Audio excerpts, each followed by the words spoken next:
Hello students, welcome you all on Future Defence Academy YouTube platform. और जहां है सबसे पहले आज आपके लिए yes happy children's day, congratulations the day of yours. यानी आज आपका दिन है और आज आपकी मस्ती का दिन है, पढ़ाई भी कर रहे होंगे खूब सारी।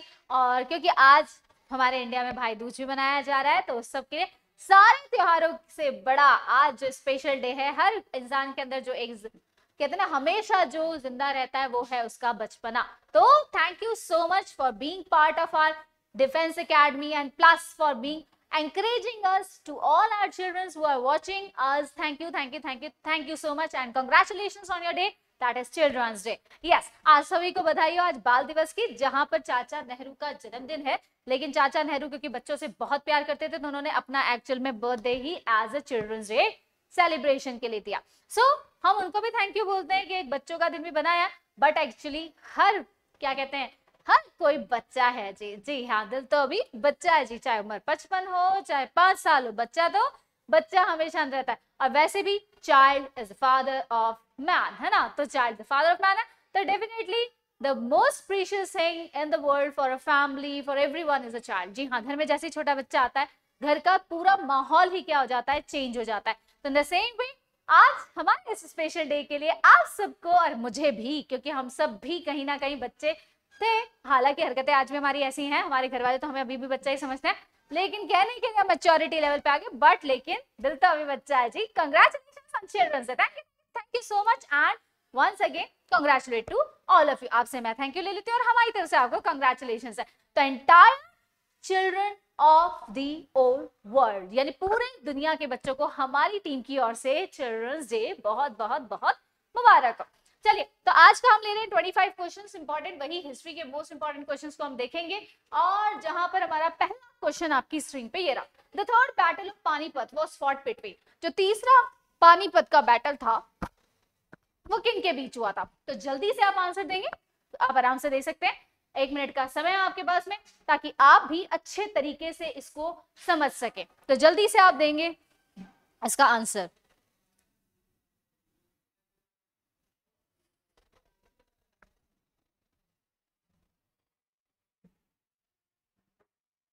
तो आंसर हमारे पास आ गया होगा। देखिए, इसका सही आंसर है थर्ड बैटल ऑफ पानीपत, जो था वो मराठाओं को याद, सॉरी एक्सट्रीमली खुशी के मारे भूल ही गए हम कि अहमद शाह अब्दाली एंड मराठास के बीच में हुआ था। अहमद शाह अब्दाली यानी द किंगडम ऑफ मराठा और मराठा एम्पायर, एंड प्लस में the Durrani empire of Afghanistan. Actually Ahmad Shah Abdali Afghanistan से था और दुरानी एम्पायर उसको कहा जाता है, तो ये हुआ था। और इसकी एग्जैक्टली डेट थी 14 जनवरी, यानी 14 जनवरी, यानी आने ही वाली है इसकी सालगिरह। तो 14 January 1761 is the exact date when it was fought, जब इससे युद्ध हुआ था। यानी जब ये युद्ध हुआ था तब एग्जैक्टली तारीख थी 14 जनवरी 1761।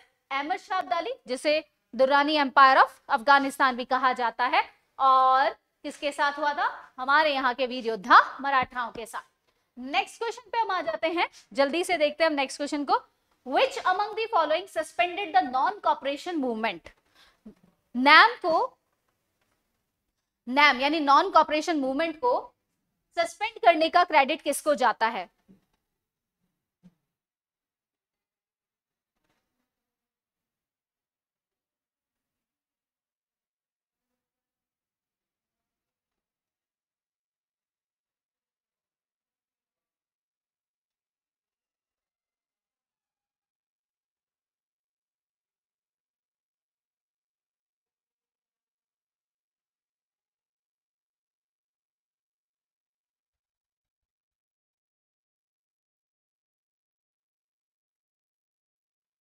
तो नॉन कॉपरेशन मूवमेंट को सस्पेंड करने का क्रेडिट किसको जाता है? Which among the following suspended the non cooperation movement, यानी नॉन कॉपरेशन मूवमेंट को किसने सस्पेंड किया था? आप दें इसका आंसर जल्दी से।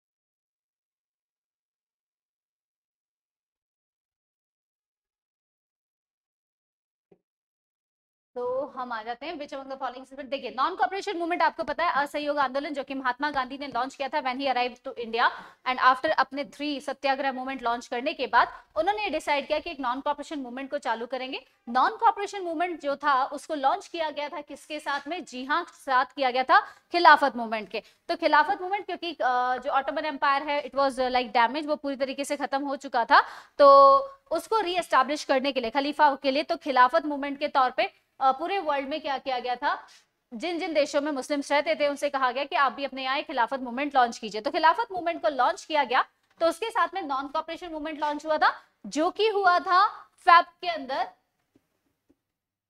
1922 में, है ना। इसके आसपास जो था एक्चुअली इसको सस्पेंड कर दिया गया था, इसकी लॉन्चिंग इससे पहले की थी। ये रॉलेट एक्ट वगैरह जब आ चुके थे उसी के साथ में उससे पहले ही स्टार्ट हो गया था।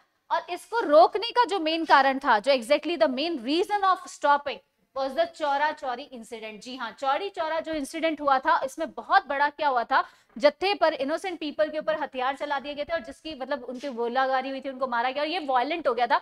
जबकि हम लोग अच्छे से जानते हैं कि Mahatma Gandhi is known for non violence, तो नॉन वायलेंस के लिए जाने जाते हैं। तो इस वजह से जैसे ही वायलेंट में कन्वर्ट हुआ तो उसके बाद इन्होंने क्या कर दिया, महात्मा गांधी ने इसको सस्पेंड कर दिया था।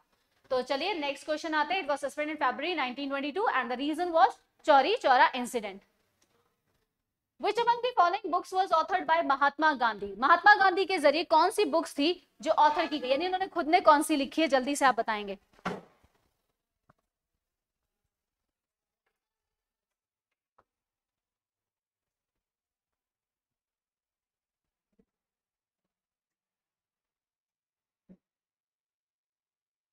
Which book was authored by Mahatma Gandhi?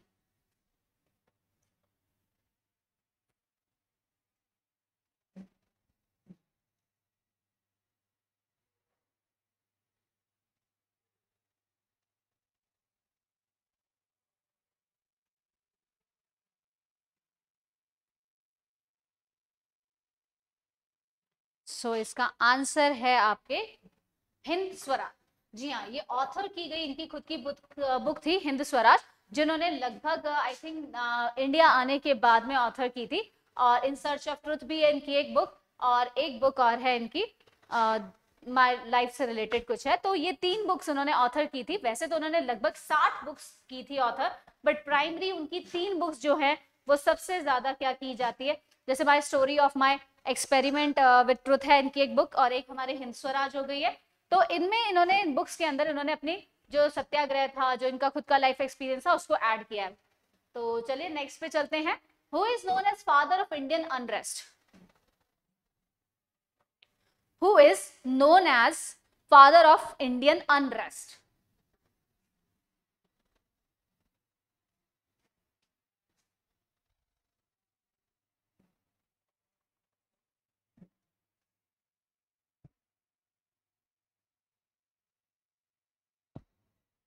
Okay, देखिए फादर ऑफ अनरेस्ट यानी जिसको सब्र नहीं, मतलब अनरेस्ट टाइप का जो फादर है जिसको ये था, तो वो नाम किसको दिया था? एक्चुअली इस नाम को देने का क्रेडिट जाता है शिरोल।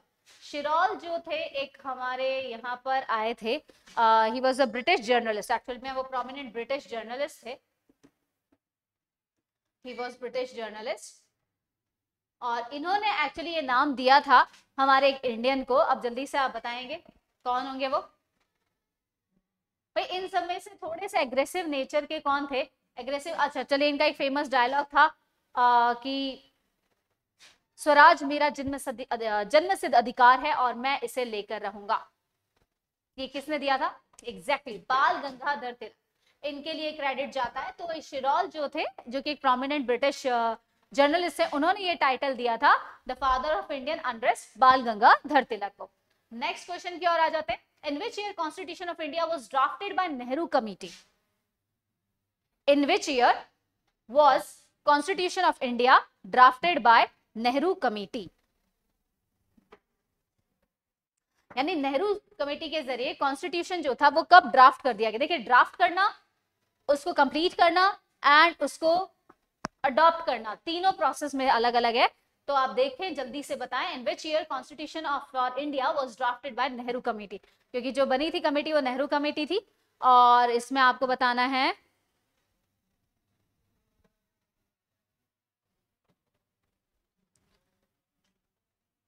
जल्दी से बताएंगे भाई। देखो लगभग हमारा अगर टाइम पीरियड आपको एग्जैक्टली पता हो तो ड्राफ्टिंग कमेटी, नेहरू कमेटी जो थी, एक्चुअल में इसका मेन हेड तो थे मोतीलाल नेहरू, और जिनको एज अ सेक्रेटरी ज्वाइन किया हुआ था नेहरू, जवाहरलाल नेहरू ने, जी हाँ।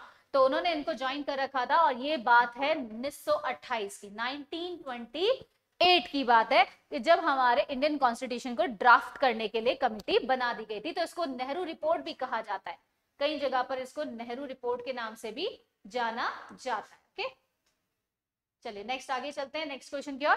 इन which year split in all India trade union congress took place? In which year split in all India Trade Union Congress took place?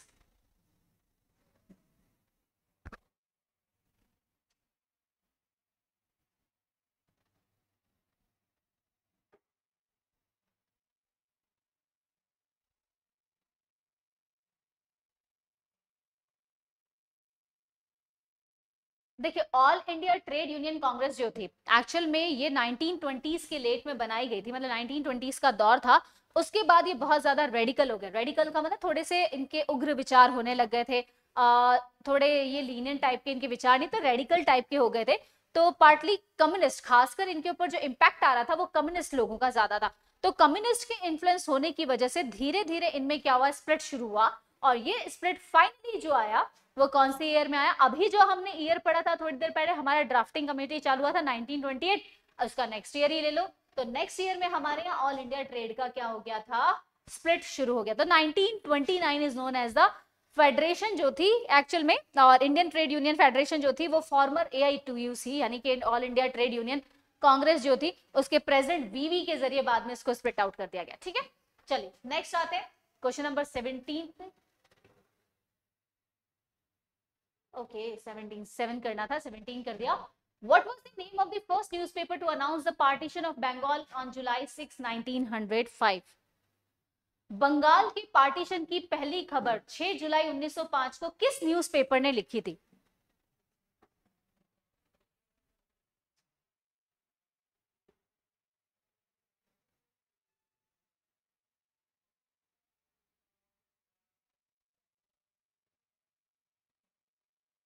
देखिए what was the,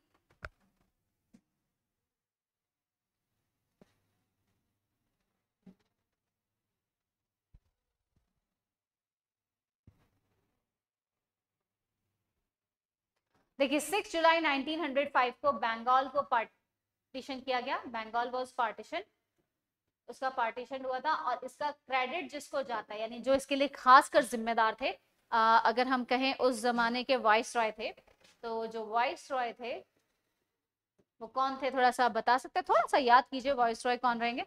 Lord Curzon, जी हाँ, Lord Curzon जो थे इन्होंने क्या किया था, डिक्लेयर कर दिया था कि भाई अब बंगाल अलग अलग हिस्सों में है, बांग्लादेश एंड वेस्ट बंगाल और ये सारे जो थे असम, मतलब पहले जो जुड़े हुए थे वो सारे डिवाइड हो चुके हैं। और इसकी जो सबसे पहली न्यूज़पेपर थी, वो अनाउंस करने वाला जो न्यूज़पेपर था वो था संजीवनी।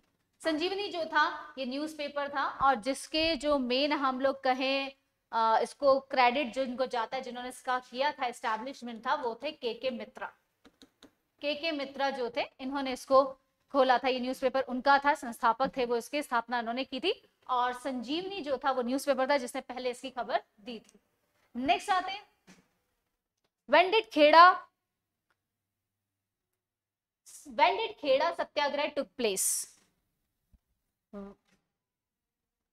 When did Kheda satyagraha took place?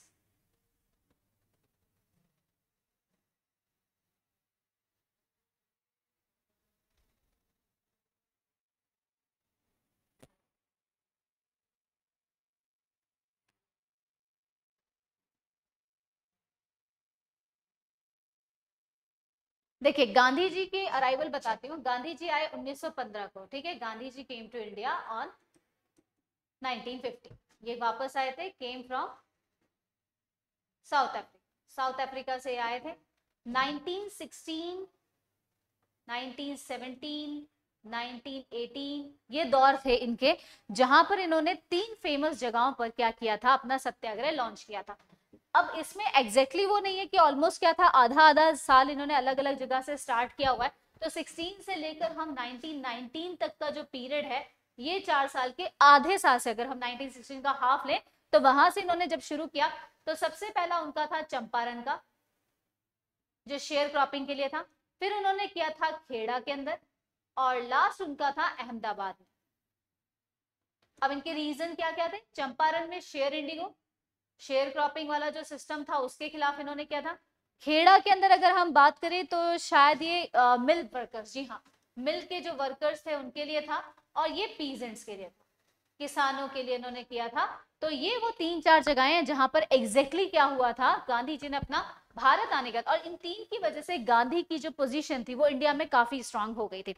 So exactly अगर बात करें तो इसका टाइम पीरियड आपका 1918, और डेट भी बता देते 11 मार्च, अभी आने वाली सालगिरह 11 मार्च 1918 को खेड़ा का जो सत्याग्रह था वो हुआ था खेड़ा के अंदर। और लगभग ये 4 दिन के बाद, यानी जस्ट फॉर 4 डेज के लिए बाद में ही इसमें अहमदाबाद के अंदर भी इसको स्टार्ट कर दिया था महात्मा गांधी ने। तो चलिए नेक्स्ट आते हैं।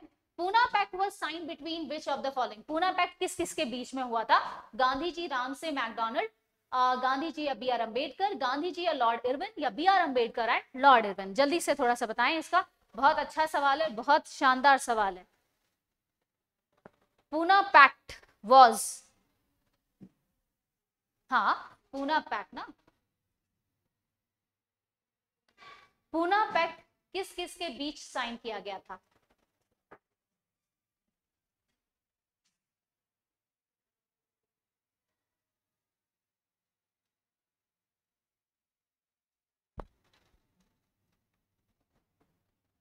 देखिए ये एग्जैक्टली हुआ था 24, अगर हम बात करें सितंबर की बात है, 24 सितंबर 1932 के अराउंड, हाँ 1932 के अराउंड हुआ था ये।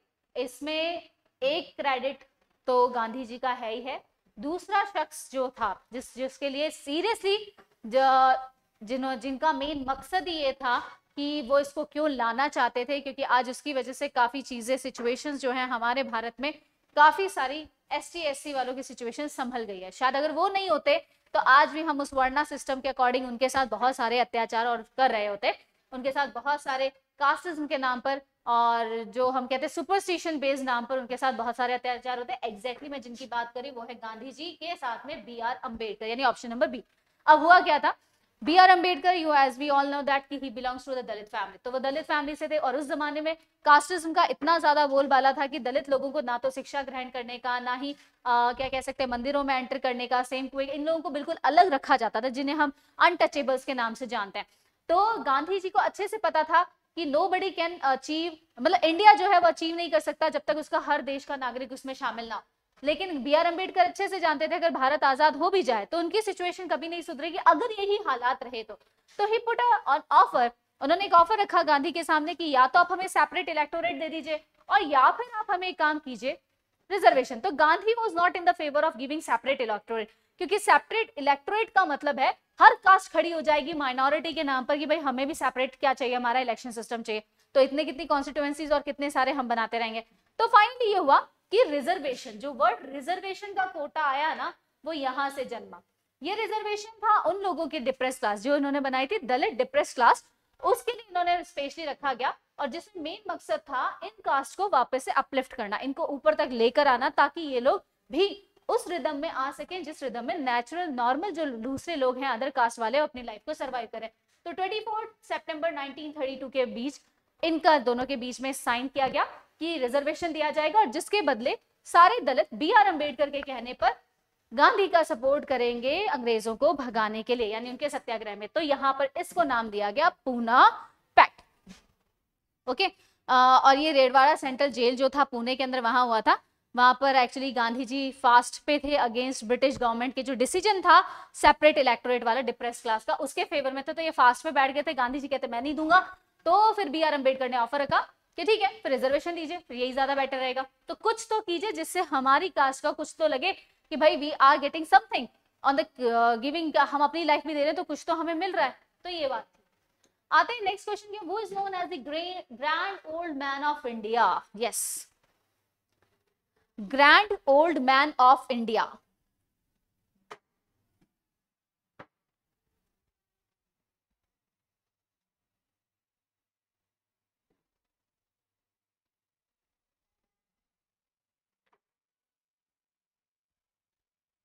एक्चुअली इनका किरदार बहुत बड़ा है। ये एक्चुअल में दूसरी बार, जहां तक मुझे याद है 9वीं बार और 22वीं बार इंडियन नेशनल कांग्रेस के प्रेसिडेंट रहे थे। जी हाँ, मतलब 3 बार इनको नेशनल कांग्रेस का प्रेसिडेंट बनाया गया था। और इनका बहुत बड़ा क्रेडिट ये है कि ये इंडियन पॉलिटिकल लीडर भी थे, राइटर भी थे, मर्चेंट भी थे और पोएट भी थे। लिटरेरी से भी इनका स्कॉलर भी थे, बहुत अच्छे थे। एंड 1886 से लेकर 1887 तक रहे थे इंडियन नेशनल कांग्रेस के अंदर। इनका रोल जो रहा हुआ है 3 से 4 बार वाला, तो ये इनकी खासियत है। तो आप बता सकते हैं आप। और इवन ये फॉर्मर मेंबर रहे हुए हैं, थोड़ा बता सकते हैं, फॉरेन में पार्लियामेंट ऑफ यूनाइटेड किंगडम के। ओके जी हाँ, मैं जिनकी बात कर रही हूँ हैं दादा भाई नौरोजी। जी हाँ, दादा भाई नौरोजी जो हैं ये exactly is the person known as grand old man of India, क्योंकि ये सबसे बुजुर्ग व्यक्ति थे उस समय, तो इन्हें यहाँ नाम दिया गया था। चलिए नेक्स्ट आते हैं, बड़ा ही खतरनाक क्वेश्चन है। The Asiatic Society of Bengal was founded by which of the following. अब देखो यार, एशियाटिक सोसाइटी है, बंगाल की है, और किसने फाउंड की है, तो देखते हैं।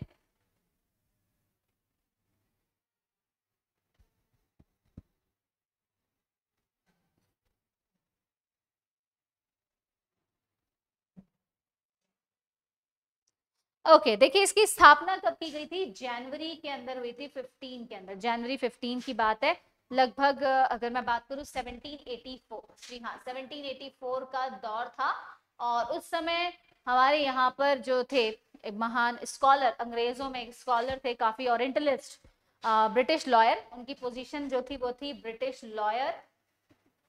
ये एक ब्रिटिश लॉयर थे एंड प्लस में ओरिएंटलिस्ट थे। ठीक है, ओरिएंटलिस्ट का मींस पुराने ओरिएंटल जो पीपल थे, ऑर्थोडॉक्सी टाइप के भी कह सकते हैं आप, टू एनकरेज ओरिएंटल स्टडीज, यानी ये ओरिएंटल पुरानी स्टडीज को, ऑर्थोडॉक्सी स्टडीज को, इनको ओरिएंटल पीपल को, एशियाटिक, उनको स्टडीज करने में थे। तो इन्होंने एक्चुअली फाइंड आउट करी थी 15 जनवरी 1784 को, और नाम है विलियम जोन्स। जी हाँ, विलियम जोन्स जो थे ये फाउंडेड थे, इन्होंने की थी एशियाटिक सोसाइटी ऑफ बंगाल को, है ना। ये अपने पहले सीरीज में इन्होंने पहला लेक्चर भी इसी डिस्कोर्स पर दिया था अपने, कि कैसे ओरिएंटल जो नॉलेज है वो बहुत जरूरी है। Which act is also known as Montagu Chelmsford reforms, जल्दी से बताएंगे इसका। Which act was known as Montagu Chelmsford reforms? Montagu Chelmsford reforms.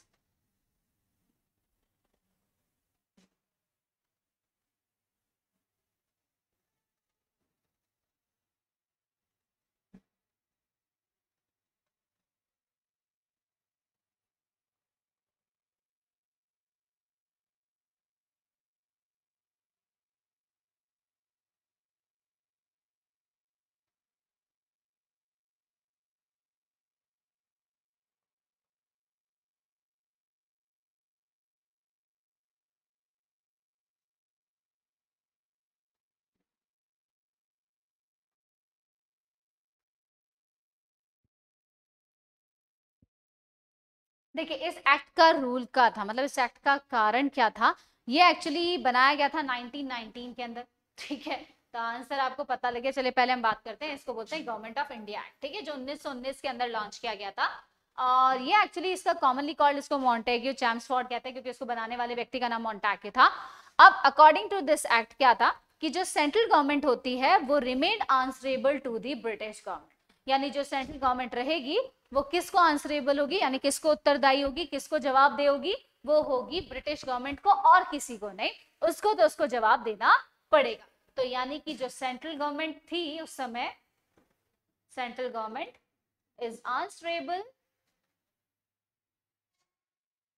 Remain answerable कर देते हैं, रिमेन यानी वो रहेगी उसके अंदर ही, remain answerable to British government, British parliament कह दीजिए या गवर्नमेंट कह दीजिए, ब्रिटिश पार्लियामेंट के ही रहेगी अधीन, और उसको जवाब देना पड़ेगा जब भी उससे जवाबदेही मांगी जाएगी उसके एक्ट के लिए। ठीक है, तो ये हो गया, और आंसर है गवर्नमेंट ऑफ इंडिया एक्ट 1919, जिसको मॉन्टेग्यू चैम्सफोर्ड रिफॉर्म्स भी कहा जाता है, क्योंकि इसको बनाने वाले का नाम ये था। ठीक है, चलिए आगे चलते हैं नेक्स्ट पे। Cripps mission came to India. Cripps mission कब आया था भारत? क्रिप्स मिशन भारत कब आया था?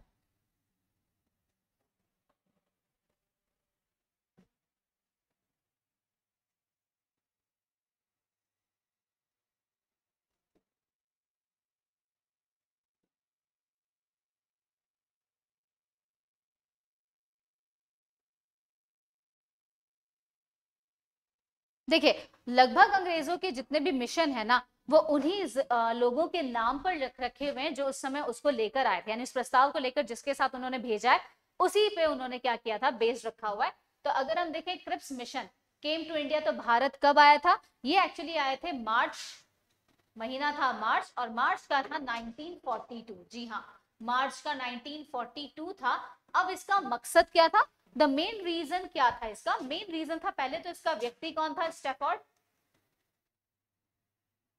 क्रिप्स, जो इसको लेकर आए थे, और मेन मकसद था टू अमेंड, या फिर उसमें क्या करना, मिशन का मतलब ये था कि जो भी हमारे यहाँ पर कॉन्स्टिट्यूशनल चीजें चल रही थी, जो संवैधानिक सुधार थे, जो रेमेडीज चाहिए थी, कॉन्स्टिट्यूशनल चेंजेस जो उनको करने थे, अमेंडमेंट जो करने थे, ये उसके लिए उसको लेकर आए थे, उस प्रस्ताव को, कि भारत के अंदर जो क्या कह सकते हैं, राज व्यवस्था जो चल रही है उसको कैसे और सुधारा जा सकता है, उसके लिए ये कुछ प्रस्ताव लेकर यहाँ आए थे। तो उसको नाम दिया गया था क्रिप्स मिशन, क्योंकि स्टैफोर्ड क्रिप्स जो थे वो इसके कह सकते हैं कि इंचार्ज थे, हेड थे इस मिशन के, और वो 1942 मार्च में भारत आए।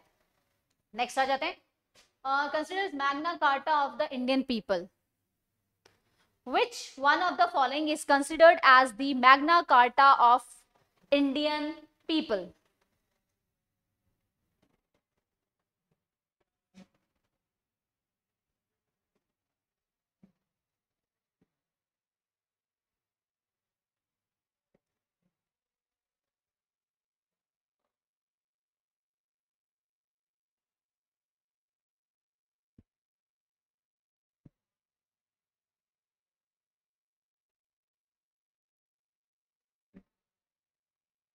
देखिए, मैग्ना कार्टा जो नाम दिया गया है वो एक क्वीन के लिए दिया गया, तो आंसर आपके सामने है पहले कि कौन सा कंसिडर किया गया है, तो क्वीन विक्टोरिया प्रोक्लेमेशन जो है उसको क्या किया गया था, नाम दिया गया था मैग्ना कार्टा ऑफ इंडियन क्या कह सकते हैं, पीपल, और ये एग्जैक्टली आया था 1858 की बात है। ठीक है, इसमें लगभग फंडामेंटल जो राइट्स वगैरह हैं ये हमारे पार्ट 3 का कॉन्स्टिट्यूशन का भाग था, मतलब उसमें दिया हुआ था, और इसमें fundamental rights and all these के बारे में बताया हुआ था।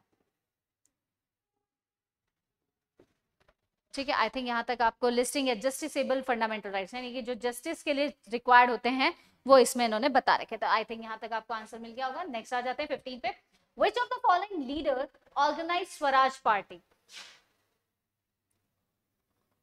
विच लीडर्स फॉर्म स्वराज पार्टी?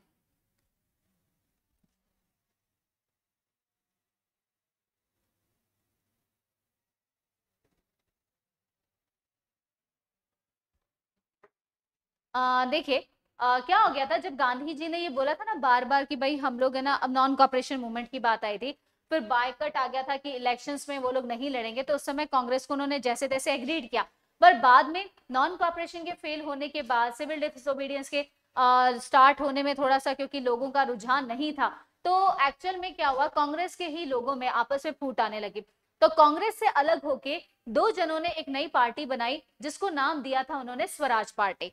ठीक है, तो स्वराज पार्टी का जो था कॉन्सेप्ट ये था, ये एक्चुअली फाइंड आउट हुई थी 1 जनवरी की बात है 1923 की।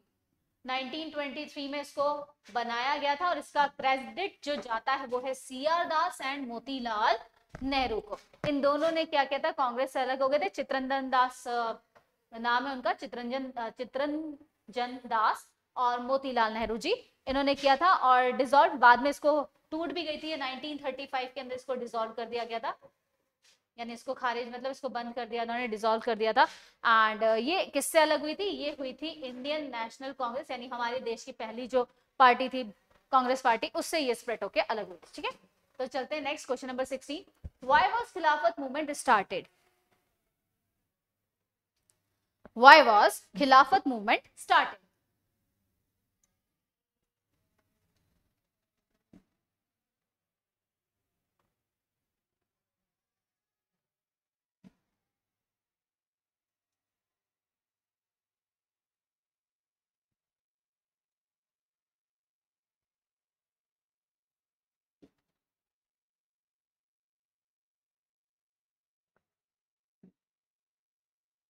ये स्टार्ट हुआ था हमारा, अभी मैंने आपको बताया 1919 से लेकर 1924 तक। ऑटोमन एम्पायर जो था वो एक्चुअली क्या हो गया था, उसका जो सुल्तान जो खलीफ होता है इस्लाम के एस्टैब्लिशमेंट के लिए, उनकी हार हो गई थी ब्रिटिशर्स के साथ, तो वो प्रेशराइज कर रहे थे इसको, और जिसकी वजह से खिलाफत मूवमेंट को लॉन्च किया गया ताकि एंड ऑफ द वार तक वापस इसको री एस्टैब्लिश किया जाए। तो देखा जाए तो इसके अंदर अगर आप देखेंगे तो यहाँ पर क्या कौन सा देश की बात हो रही है, तो आप देखें कौन से देश की बात हो रही है। To protest against the injustice to Egypt,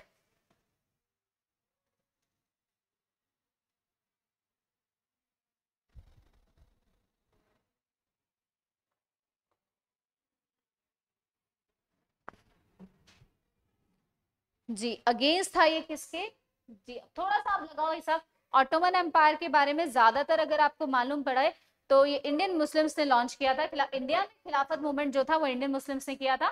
इसमें दो ब्रदर थे, बढ़ चढ़ कर आए थे, शौकत अली और मोहम्मद अली, जिन्होंने बाद में गांधी के साथ में मिलकर नॉन कॉपरेशन मूवमेंट को भी लॉन्च किया था इक्वली, ताकि इंडिया में हिंदू मुस्लिम की एक अच्छी यूनिटी हो सके। और ये वर्ल्ड वॉर फर्स्ट में जो ऑटोमन एम्पायर था आफ्टर, उसके खिलाफ किया गया था, और ये था स्पेशली टर्की का। जी हाँ, option number D is the correct answer, Turkey के अंदर। और यहाँ पर जिसके लिए बात हो रही है वो एम्पायर है ऑटोमन एम्पायर, जिसमें री एस्टैब्लिशमेंट था खलीफ, वर्ल्ड का खलीफा इसे कहा जाता है, of Islam against the British allied powers में हो गया था। नेक्स्ट आ जाते हैं, where did Gandhi ji form the Satyagraha Sabha. Gandhi जी ने सत्याग्रह सभा कहां बनाई थी।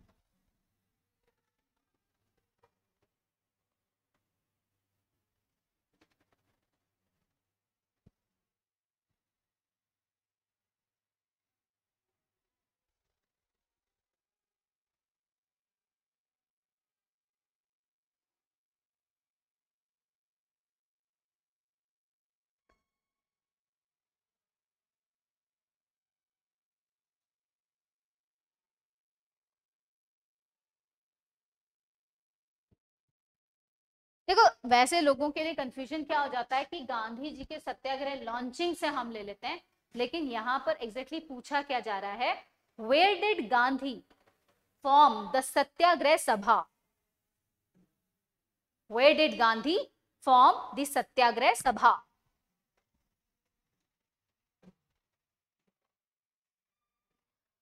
इसकी एग्जैक्टली डेट थी 24 दिसंबर के आसपास, शायद नहीं सॉरी 24 फैब के आसपास की बात है। 1919 में जब रॉलेट एक्ट आया था तो उसी के इर्द गिर्द ये सारा चालू हुआ था, 24 अक्टूबर, और ये हुआ था महाराष्ट्र के अंदर, ये महाराष्ट्र की बात है। तो अब आपको हिंट दे दिया, महाराष्ट्र में भाई क्या आता है देख लो, डिस्ट्रिक्ट है महाराष्ट्र की बॉम्बे। आज की डेट में हम उसको मुंबई के नाम से जानते हैं, लेकिन उस जमाने में उसका नाम था बॉम्बे। तो बॉम्बे के अंदर गांधी ने क्या किया था, एस्टैब्लिश किया था सत्याग्रह सभा को, एंड इंपीरियल लेजिस्लेटिव काउंसिल के जरिए पास करवा के वहां पर उन्होंने इसको फॉर्म किया था, जो की थी 24 फरवरी 1919 की बात। ओके, नेक्स्ट क्वेश्चन पे आते हैं। अच्छा क्वेश्चन है,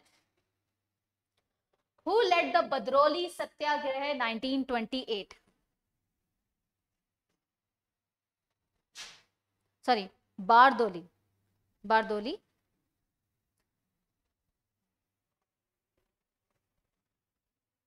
1928 के अंदर इसको स्टार्ट किया गया था against the unjust raising of taxes. Taxes की जो रेजिंग हो रही थी, टैक्सेस रेजिंग, जो टैक्स पे टैक्स अंग्रेज बढ़ा रहे थे, उसके खिलाफ इस आंदोलन को शुरू किया गया था, जो कि बारदौली जगह है वहां के लिए। और इसको जिन्होंने शुरू किया था वो थे वल्लभ भाई पटेल। जी हाँ, सरदार वल्लभ भाई पटेल को इसका क्रेडिट जाता है कि इन्होंने इसको क्या किया था, स्टार्ट किया था।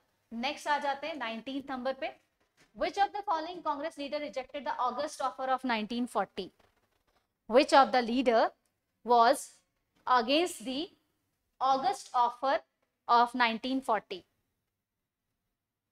which of the following congress leader rejected the august offer of 1940?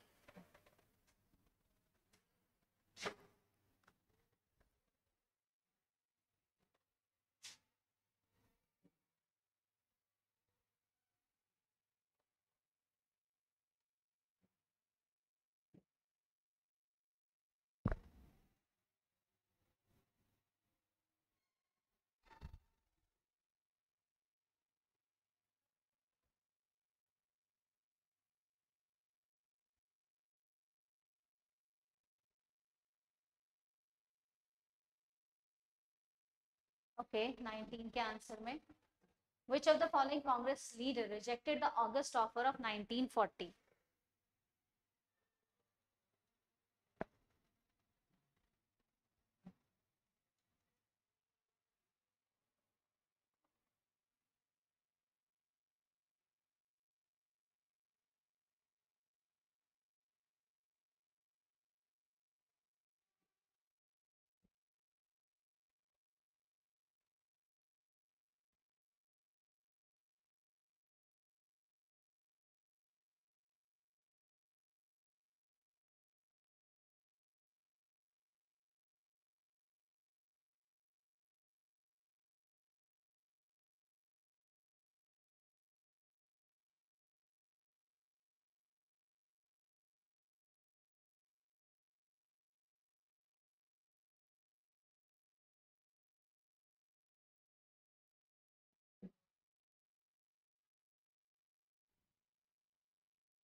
तो इसका आंसर है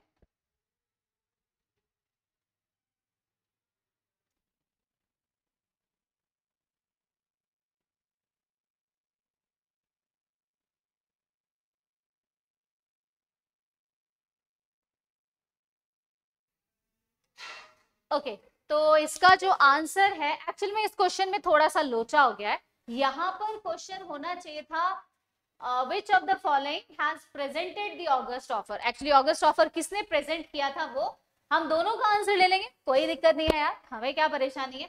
देखिए सबसे पहले हम बात करते हैं कि ऑगस्ट ऑफर क्या था। ऑगस्ट ऑफर ये था कि वर्ल्ड वॉर सेकेंड के बाद ब्रिटिश एम्पायर हमारे यहाँ से ऑलमोस्ट रिमूव हो गया था। 1947 में हम आजाद हुए थे और 1945 में सेकेंड वर्ल्ड वॉर जो था वो खत्म हो गया था। उसके बाद इंडिया जो था 1942 क्विट इंडिया मूवमेंट सब कुछ लॉन्च कर चुके थे, तो अपनी जगह पर हम आजादी की कगार पर आ गए थे।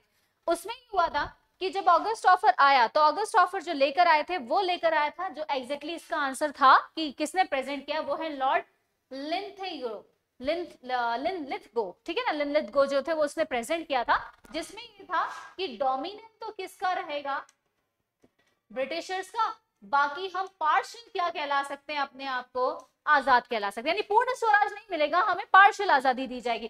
तो इसके खिलाफ कौन थे, इसके खिलाफ थे मौलाना आजाद।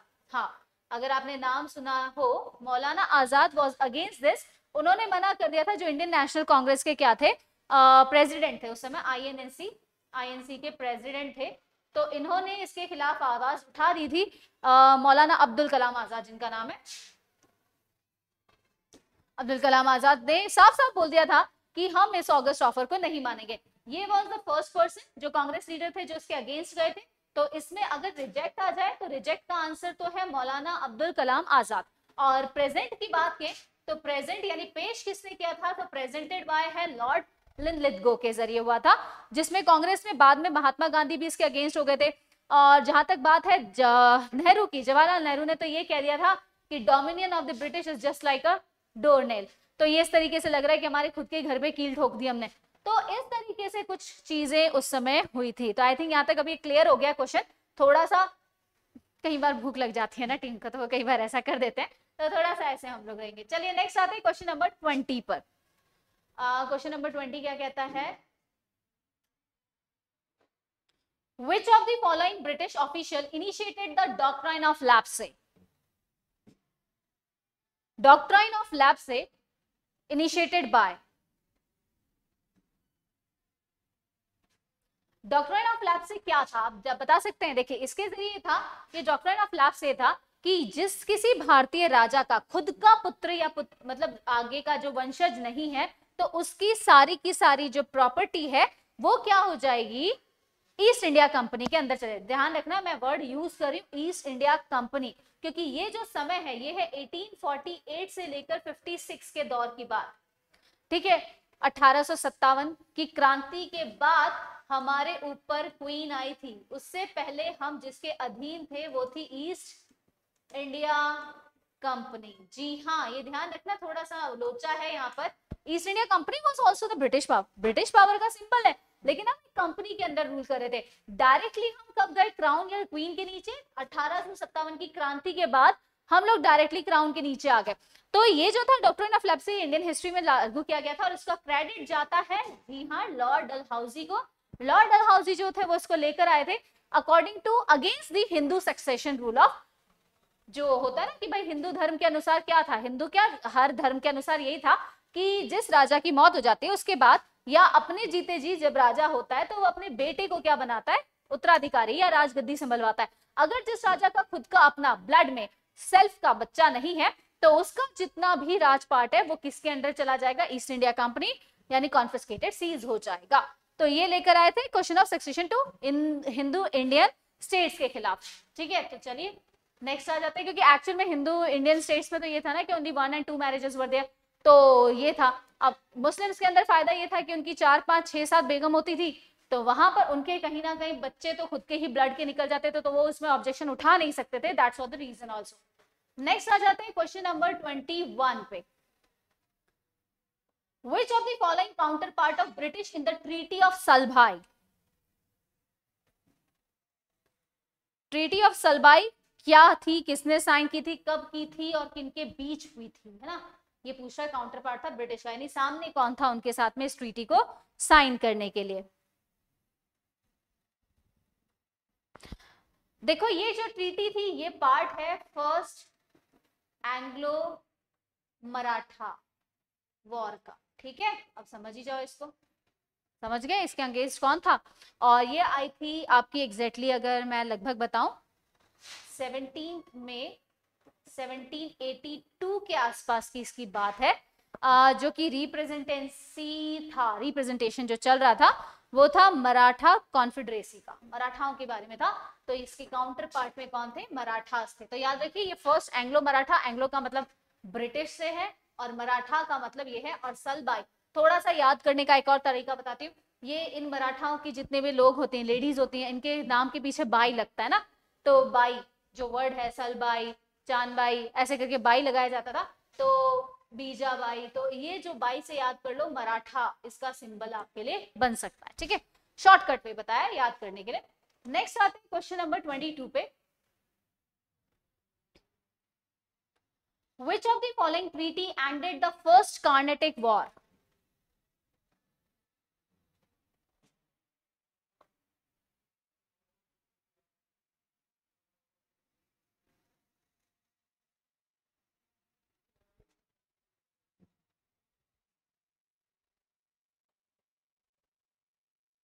इसे पूछा है भाई जो पहला कार्नेटिक वॉर था वो जो खत्म हुआ था वो किस ट्रीटी के नाम से, यानी कौन सा समझौता उसको नाम दिया जाता है।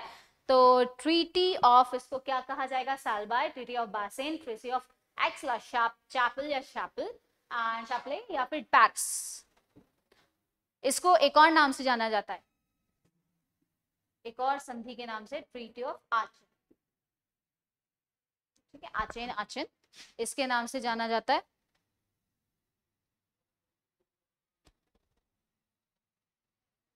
ये खत्म हुआ था लगभग 1748 के अराउंड की बात है, 1748 में इसको खत्म किया गया था। एंड देन उसके बाद में अगर आगे हम फर्दर बात करें तो इसके अंदर आ जाता है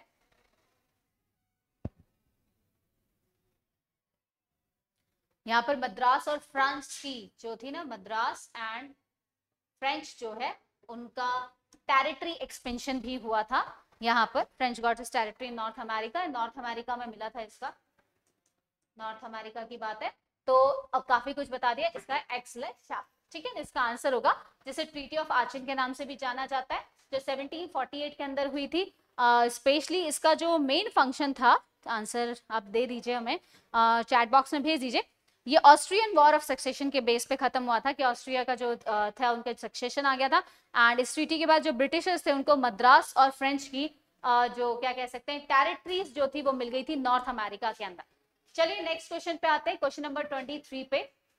Who among the following was the counterpart of Tipu Sultan during the Treaty of Seringapatam? Treaty of Seringapatam किसके बीच हुआ था? ट्रीटी ऑफ सेरिंगापट्टनम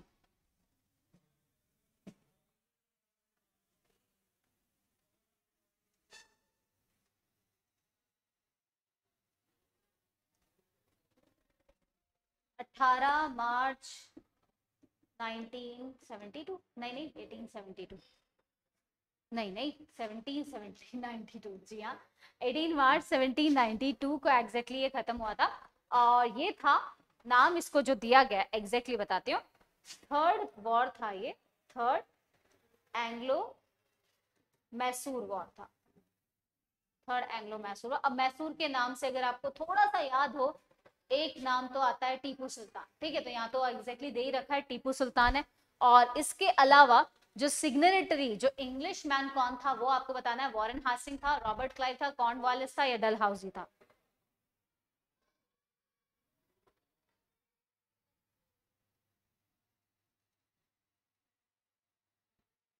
जी हाँ, इसका आंसर है लॉर्ड कॉर्नवालिस। कॉर्नवालिस जो था वो, कॉर्नवालिस जो थे वो इसके एग्जैक्टली सामने काउंटर पार्ट में थे, जिन्होंने इसके खिलाफ मैसूर के जो टीपू सुल्तान थे उनके साथ में इस ट्रीटी को साइन किया था 18 मार्च 1792 को। थर्ड एंग्लो मैसूर वॉर के तौर पे इसको जाना जाता है। Which of the following Governor General introduced the services of railway and telegraph system? Which Governor General introduced the first telegraph and railway service system?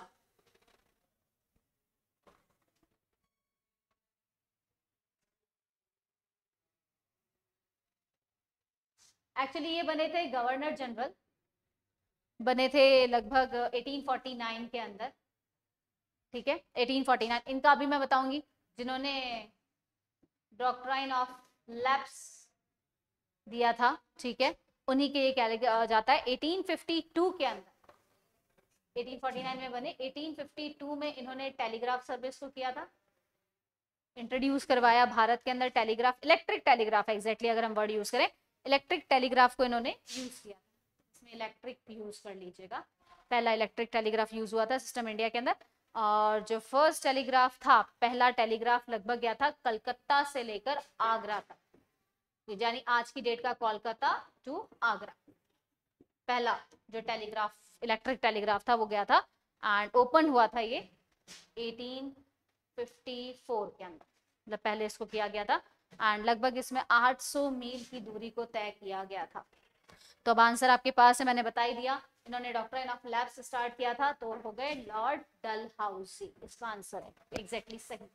आ जाते हैं 25th पे, which of the following is correctly match? Third battle of Panipat,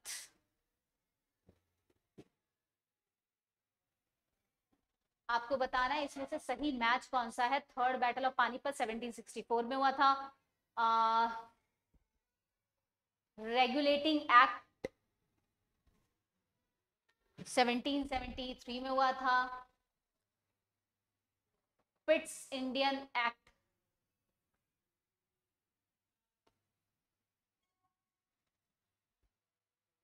पिट्स India act,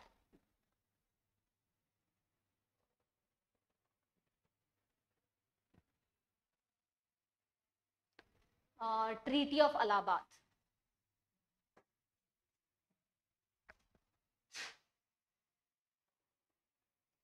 treaty of Allahabad कब हुआ था?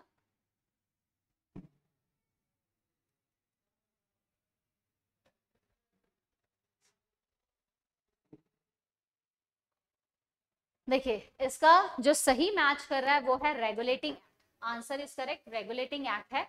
Third battle of Panipat हुआ था 1761 के अंदर, ये हुआ था 1784 के अंदर, और ये हुआ था 1764 के अंदर, तो ये इनके करेक्ट टाइम पीरियड है लगभग, और सही आंसर है रेगुलेटिंग एक्ट जो 1773 को ही हुआ था।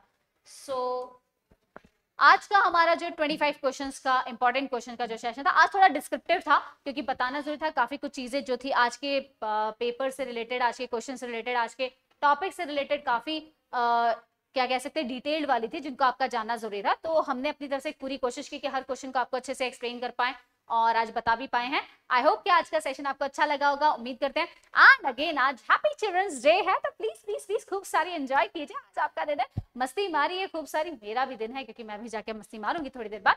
एंड हम लोगों की तरफ से आज आप पूरे एंटायर जो हमारे इंडिया है उसमें भाई दूज भी मनाया जा रहा है, तो उनको भाई दूज की भी बहुत बहुत बधाइयां।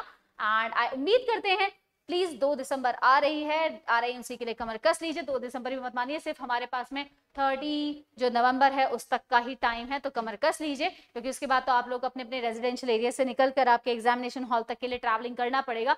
तो प्लीज प्लीज प्लीज जल्दी आप लोगों के एडमिट कार्ड्स में आने शुरू हो जाएंगे। अगर कोई भी तरह की डाउट या कोई भी हो प्रॉब्लम तो प्लीज हमें नीचे स्क्रॉल करके जरूर बताएं। हम आपकी जहां तक हो सकेगा उम्मीद पे कायम रहेंगे और साथ ही साथ आपकी हेल्प करेंगे। तो थैंक यू सो मच, आज के सेशन को यहीं पे खत्म करते हैं। जय हिंद, जय Bharat and once again happy children's day. Take care, enjoy कीजिए, खूब सारा पढ़िए, मस्ती कीजिए, लेकिन साथ साथ में सेफ्टी भी रखिए, ठीक है, एंड ध्यान रखें हेल्थ का भी। तो गुड नाइट, शबा खैर, शुभ रात्रि एंड सायनारा।